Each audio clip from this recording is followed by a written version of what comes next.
Bom dia, boa tarde, boa noite.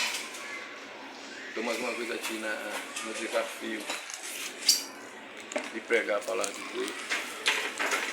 E dessa vez o desafio é falar de José.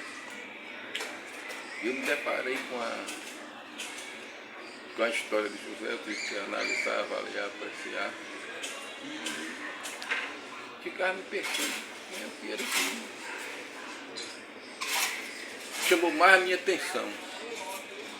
E a história de José é a seguinte: José começa mais ou menos com 17 anos, ele tem um sonho, Deus faz uma promessa a ele através do sonho, Deus fala com ele através do sonho, né? E ele conta esse sonho aos seus irmãos, e os seus irmãos, ele tem ciúme dele por causa desse sonho. Depois ele tem outro sonho, que é a lua e o sol vai se inclinar perante ele. E ele conta ao pai dele, à mãe dele, aos irmãos dele, e o pai diz: mas porventura a gente vai se inclinar perante vocês e tal.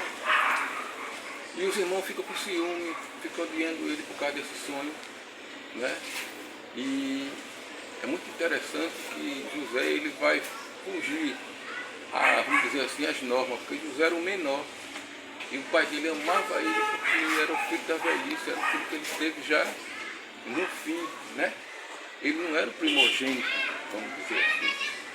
Então, o fato dele não ser primogênito e ele tem um sonho, tem uma revelação, que ele ia reinar, que ele está sobre os irmãos, isso aí fugia vamos dizer assim, a cultura, ao costume deles, né? Porque o normal era o mais velho ser o chefe, ser governado e tal. Então, os irmãos fazem emboscada, aí colocam ele no calabouço, aí vem o senhor, vende ele, tal, aí ele vai ser um escravo, lá no Egito. E quando chega no Egito, ele fica sendo chefe, né? A gente vai ver que ele prospera, Deus está com ele, o Senhor está com ele, o Senhor está com ele. A gente vê várias vezes essa expressão na vida de José: o Senhor está com ele, o Senhor está com ele, ele prospera. Mas vai acontecer um fato interessante. Quando ele está bem da vida, aí aparece uma mulher, que é a mulher do seu chefe, e a mulher do seu chefe quer ter relação com ele e tal. E aí é justamente onde chamou a minha atenção, dentro de tudo que eu vi, nesse contexto da vida de José. Foi essa parte que chamou a minha atenção. É quando José vai dizer a ela o seguinte: José diz que não poderia adulterar com ela, porque se ele adulterasse com ela, ele estaria pecando contra Deus. E aí chamou a minha atenção: como é que José vai dizer para aquela mulher que se ele adulterasse, ele estava pecando contra Deus, e naquela época não existia, vamos dizer assim, as tábuas de Moisés, né? Moisés não havia ainda, ia ser depois que Moisés Deus ia mandar ele escrever as tábuas, tal, as leis, os preceitos, os mandamentos, tudinho.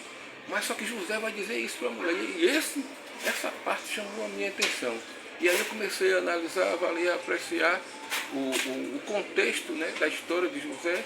E cheguei aqui em Gênesis 26:5, que diz assim: porquanto Abraão obedeceu a minha voz e guardou o meu mandado, os meus preceitos, os meus estatutos e as minhas leis.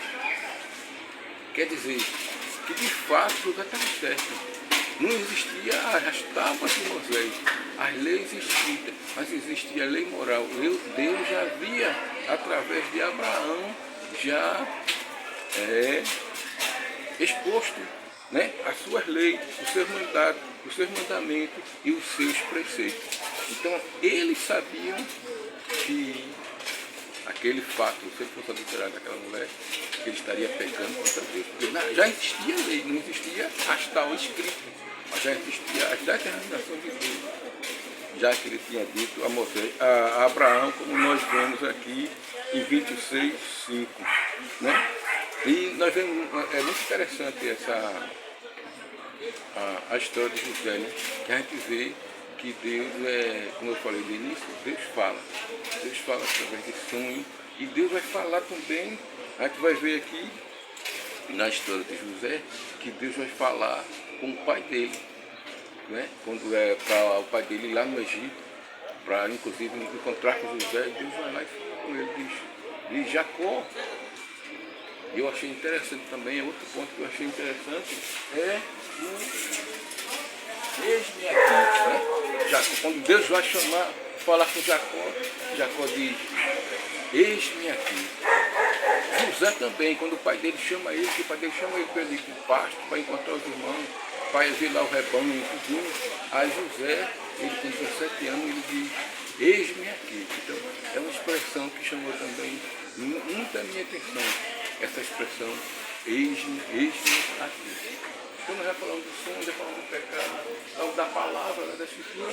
E uma coisa bem interessante que nós vamos ver em José, que Faraó vai dizer, Faraó também tem um sonho, como eu falei, né? Deus falou com José, através do sonho, falou com Jacó, e também vai falar com o Faraó, para revelar um sonho a Faraó, né? Que aí esse sonho, José vai ser chamado lá na prisão para interpretar o sonho de Faraó. Então Deus fala também com o Faraó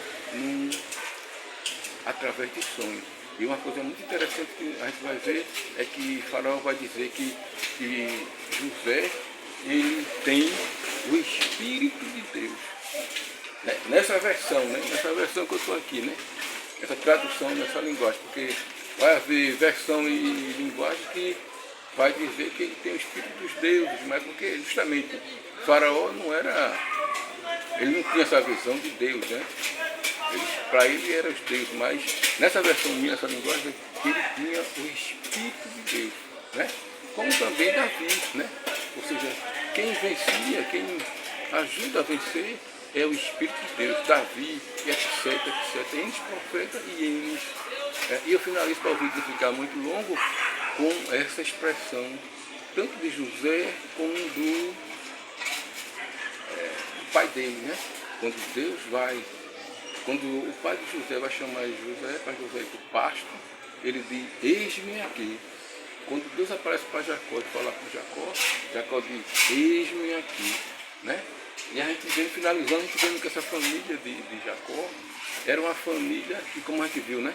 Houve esse atrito aí entre os irmãos, mas a gente via que era uma família que cria em Deus, né? Porque o próprio José, quando vai indagar ele, né? Porque vai dizer que sumiu uma peça, um copo e tal, ele diz, não, que a gente é servo de Deus, a gente serve a Deus, a gente não ia roubar o copo de vocês, então a gente percebe que é uma família, mesmo em meio aos atritos, conflitos que houve com José, mas era uma família que estava e cria em Deus, que servia ao Deus vivo, Amém, amém e amém.